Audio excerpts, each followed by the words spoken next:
جب امام مہدی کا ظہور ہوگا تو سب سے پہلے امام فرمائیں گے جو آدم کو دیکھنا چاہتا ہے وہ مجھے دیکھے، جو نوح کو سننا چاہتا ہے وہ مجھے سنے، جو موسیٰ سے ملنا چاہتا ہے وہ مجھ سے مل لے، جو ابراہیم کو پانا چاہتا ہے وہ مجھے پالے۔ اے لوگو، اگر میرے جد محمد مصطفیٰ صلی اللہ علیہ وآلہ وسلم کی زیارت کرنا چاہتے ہو تو میری زیارت کر لو۔ لوگ کہیں گے کیا ثبوت ہے کہ آپ امام مہدی ہیں؟ تو بس یوں امام مہدی علیہ السلام ثبوت پیش کریں گے۔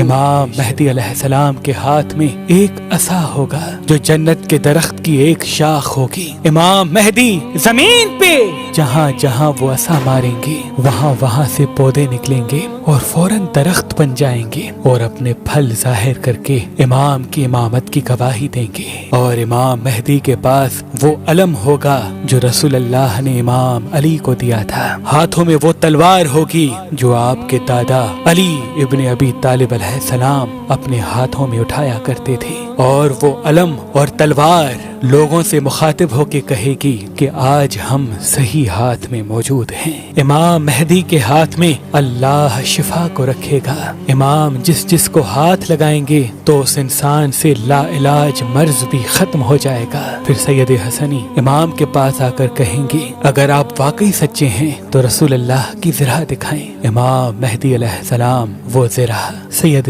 حسنی کو دیں گے اور کہیں گے اس کو آپ پہنے۔ وہ لرز اٹھیں گے۔ امام کے بار بار اصرار پر جب وہ پہننے کی کوشش کریں گے تو ان کے جسم پر وہ زرہ پوری نہیں اترے گی۔ دوسرے لوگ بھی آگے آ کر پہننے کی کوشش کریں گے تو کسی کے جسم پر وہ زرہ پوری نہیں اترے گی۔ پھر امام مہدی علیہ السلام اپنے جسم مبارک پر رسول اللہ کی زرہ پہنیں گے۔ ان کا جسم نور کی مانند چمکتا رہے گا۔ لوگ ان کے ہاتھوں کو چومنا شروع کر دیں گے۔ اتنے میں آسمان سے 3313 فرشتے آئیں گے اور امام کے ہاتھ پہ بیعت کریں گے۔ وہ فرشتے وہ ہوں گے جنہوں نے اللہ کے نبی نوح علیہ السلام کی کشتی کو سنبھالا تھا، حضرت ابراہیم علیہ السلام کی آگ کو ٹھنڈا کیا تھا، حضرت موسیٰ علیہ السلام کی قوم کو دریائے نیل سے پار کروایا تھا۔ پھر اللہ کے نبی حضرت عیسیٰ علیہ السلام امام مہدی علیہ السلام کی گواہی دیں گے کہ یہ آخری حجت ہے، اور پھر آسمان سے 4000 فرشتے اور اتریں گے اور پوری دنیا میں یہ پیغام سب کو سنائی دے گا کہ آؤ امام مہدی کا ظہور ہو گیا۔ لوگ یہ سوچیں گے کہ امام کے پاس جائیں، اپنے کھانے پینے کا سامان بھی لے کے جائیں، تو ساتھ ساتھ فضا میں یہ آواز بلند ہوگی کہ اپنے ساتھ کھانے پینے کا سامان نہ لانا، کیونکہ امام مہدی کے پاس حضرت موسیٰ علیہ السلام کا وہ پتھر موجود ہے۔ جب وہ پتھر زمین پہ گرتا ہے تو ان سے 12 نہریں نکلتی ہیں، جو ان سے پانی پیتا ہے نہ ان کو بھوک لگتی ہے نہ پیاس۔ اس دنیا میں اللہ نے علم کے 27 حروف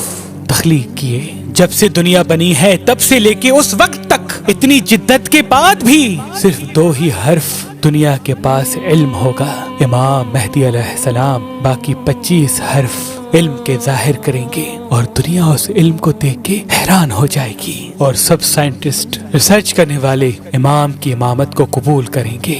امام مہدی کا ظہور اللہ کے گھر سے ہوگا، اور امام مہدی علیہ السلام پہلا خطبہ خانہ کعبہ سے دیں گے۔ پھر آپ روضہ رسول کی طرف رخصت ہوں گے اور وہاں سے کوفہ کی طرف روانہ ہوں گے۔ آپ کی حکومت تقریباً 309 سال تک زمین پہ قائم ہوگی، اور یوں اس زمین سے غریب اور امیر کا فرق ختم ہو جائے گا۔ لوگ ایک دوسرے کا دل کبھی نہیں توڑیں گے، کوئی بھی کسی پہ ظلم نہیں کرے گا، ہر کوئی ایک دوسرے کا احساس کرنے لگے گا، محبت امن کے ساتھ ہر انسان زندگی بسر کرے گا، اور یوں یہ دنیا جنت کا عکس بن جائے گی۔